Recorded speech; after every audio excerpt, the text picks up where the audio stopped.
Bienvenue dans votre dose hebdomadaire de santé et de bien-être de la BBC. Au sommaire cette semaine dans la vie, rencontre avec un héros ordinaire, le médecin qui a sauvé un bébé de 10 mois de la tragique bousculade du stade d'Olembe durant la CAN. À Kinshasa, cette nouvelle drogue appelée Bombé fait des ravages dans la capitale congolaise et inquiète les autorités. Direction le Kenya à la découverte d'un dispositif d'aide médicale et financière pour les mères adolescentes. Focus sur la poliose, une maladie congénitale qui se manifeste par une dépigmentation anormale des cheveux.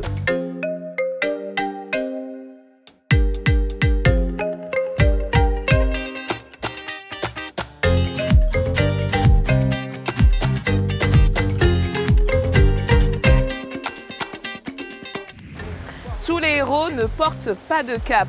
Cyril Onta en est la parfaite illustration. En janvier dernier, ce médecin camerounais sauve la vie d'une petite fille de 10 mois. C'était lors du match qui opposait le Cameroun aux Comores au stade d'Olembe. Une tragique bousculade fait au total 8 morts, mais le bilan aurait pu être bien plus grave si le médecin n'était pas intervenu rapidement sur les lieux. Guy Bondolo l'a rencontré pour nous. Reçu du stade d'Olembe le 24 janvier dernier. Des centaines de personnes tentent de franchir la grille. Ses vêtements sur le sol témoignent de la violence de la bousculade qui s'est produite ici. Les gens ils venaient derrière en courant. Ils venaient à me pousser par terre. Bénédicte Fouda a été heurtée lors de la bousculade. Je suis partie tomber sur l'enfant.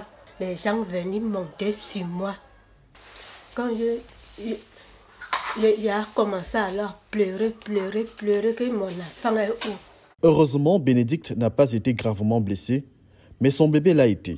De la bousculade par un policier, le bébé de 10 mois a été porté, inconscient et ne respirant pas, vers le docteur Cyril Onta qui se trouvait au stade pour effectuer des tests Covid. La police, je pense que c'est le commissaire qui était là.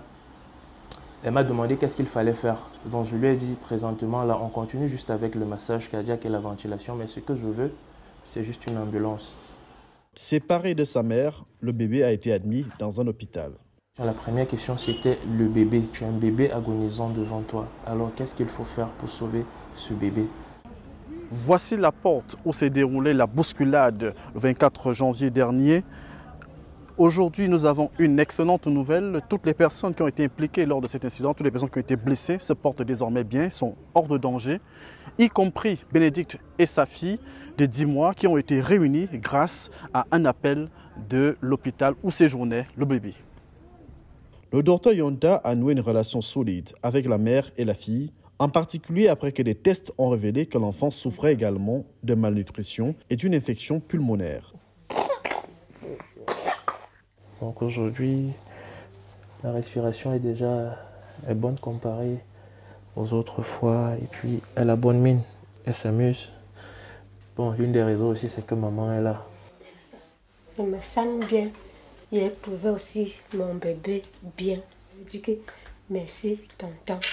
Le comité local d'organisation et la Confédération africaine de football ont assumé la responsabilité conjointe de la bousculade d'Olembe, admettant que les mesures de contrôle des foules étaient insuffisantes. Le président de la Fédération camerounaise de football, l'attaquant légendaire Samuel Eto'o, est également venu à l'hôpital pour rendre visite. Les mouvements de foule mortels peuvent arriver partout dans le monde. Il importe tout de même d'observer quelques mesures pour éviter de faire face à ce type de péril. Partez tant qu'il est encore temps. Lorsque la densité augmente autour de vous, l'espace disponible diminue et votre liberté de mouvement se réduit progressivement. Plus vous attendez, plus la fuite sera difficile. Le temps joue en votre défaveur. Économisez votre oxygène. L'oxygène sera votre ressource la plus précieuse, celle qui viendra à manquer si la situation s'aggrave. Évitez par exemple de crier si ce n'est pas indispensable et contrôlez votre respiration dans la mesure du possible. Sachez interpréter les signaux de densité. Si vous n'avez aucun contact physique avec vos voisins, vous êtes probablement encore en dessous de 3 personnes par mètre carré il n'y a pas de risque. Si les mouvements de vos bras sont entravés au point que vous ayez du mal à approcher votre main de votre visage, il y a trop de monde, partez. Ça, c'est une princesse. Malgré son rôle dans le sauvetage du bébé, le docteur Yonta ne se considère pas comme un héros. Héros, bon, ça c'est les autres qui le diront. Mais pour moi, je pense que j'ai juste fait ce qu'un médecin devrait faire. Celui ou alors tout humanitaire, toute personne qui a un cœur devrait faire. On va se revoir. Guy Bandolo, BBC Info, Yaoundé.